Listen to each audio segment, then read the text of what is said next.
শৈশবের সেই সকালগুলোর কথা মনে পড়ে? জানালার কার্নিশে বা বাড়ির উঠোনে লেজ নাচিয়ে শীষ দেওয়া সেই পরিচিত পাখিটি। হ্যাঁ, আমি আমাদের জাতীয় পাখি দোয়েলের কথা বলছি। কিন্তু বন্ধু, শেষ কবে আপনি প্রাণ ভরে শহরের বুকে কোনো দোয়েল পাখিকে শীষ দিতে দেখেছেন? স্বাগত জানাচ্ছি অদ্ভুত অথচ রহস্যময় চ্যানেলের নতুন ভিডিওতে।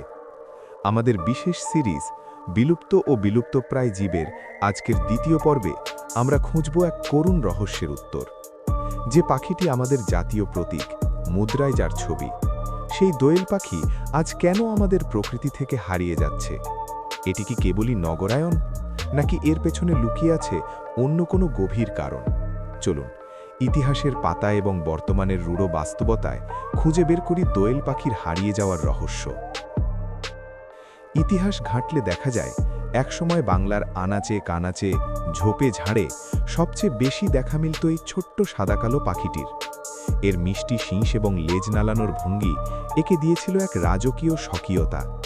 আর এই সহজলভ্যতা ও সৌন্দর্যের কারণেই এটিকে বাংলাদেশের জাতীয় পাখির মর্যাদা দেওয়া হয়। কবি সাহিত্যিকদের লেখায় বারবার উঠে এসেছে দোয়েলের কথা। এটি কেবল একটি পাখি নয়, এটি ছিল বাংলার গ্রামীণ ঐতিহ্যের অংশ। কিন্তু গত ২০ বছরে চিত্রটি সম্পূর্ণ বদলে গেছে। বিশেষ করে ঢাকা, চট্টগ্রাম সহ বড় শহরগুলোতে দোয়েল এখন এক দুর্লভ বস্তু। কিন্তু কেন? যেই পাখিটি মানুষের এত কাছাকাছি থাকতে পছন্দ করত, সে কেন আজ আমাদের থেকে মুখ ফিরিয়ে নিচ্ছে? দোয়েল পাখির এই নীরব বিলুপ্তির পেছনে রয়েছে কয়েকটি প্রধান কারণ, যা হয়তো আমরা অনেকেই খেয়াল করিনি। প্রথমত, বাসস্থানের অভাব। দোয়েল মূলত গাছের কোটরে বা পুরনো দালানের ফাটলে বাসা বানায়, কিন্তু আধুনিক স্থাপত্য শৈলীতে দালানে কোনো ফাটল রাখা হয় না, আর নির্বিচারে গাছ কাটার ফলে তাদের প্রাকৃতিক বাসাগুলো ধ্বংস হয়ে গেছে।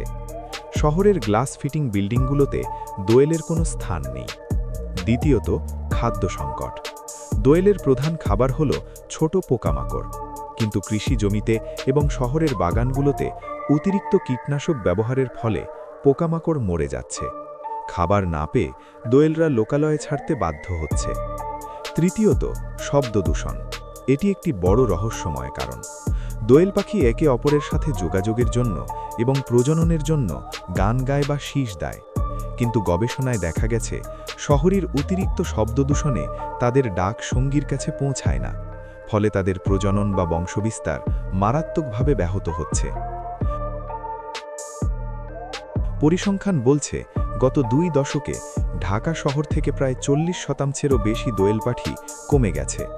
এখন পার্কে বা বোটানিক্যাল গার্ডেনে কদাচিৎ এদের দেখা মেলে। যদি এই পরিস্থিতি চলতে থাকে, তবে আমাদের পরবর্তী প্রজন্ম হয়তো এই সুন্দর পাখিটিকে কেবল বইয়ের পাতায়, টাকার নোটে অথবা আমাদের এই ভিডিওতেই দেখতে পাবে। ভাবতে অবাক লাগে, যেই পাখিটি আমাদের জাতীয় পরিচয়ের অংশ আমাদের চোখের সামনেই তিলে তিলে হারিয়ে যাচ্ছে, অথচ আমরা কিছুই করতে পারছি না। এটি কি কেবল একটি পাখির বিলুপ্তি, নাকি আমাদের প্রকৃতির ভারসাম্য নষ্ট হওয়ার এক বড় সতর্কবার্তা? বন্ধুরা, দোয়েল পাখিকে বাঁচাতে হলে আমাদের সচেতন হতে হবে। বাড়ির ছাদের বাগানে কীটনাশক কম ব্যবহার করা, মাটির হাঁড়ি বা কৃত্রিম বাসা তৈরি করে দেওয়া, এই ছোট পদক্ষেপগুলোই হয়তো আমাদের জাতীয় পাখিকে বিলুপ্তি হাত থেকে বাঁচাতে পারে।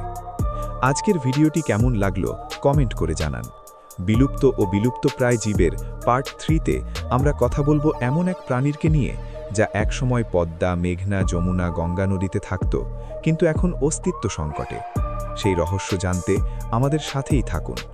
ভিডিওটি ভালো লাগলে লাইক দিন এবং শেয়ার করে সবাইকে সচেতন করুন। সাবস্ক্রাইব করুন অদ্ভুত অথচ রহস্যময়। দেখা হবে আগামী পর্বে।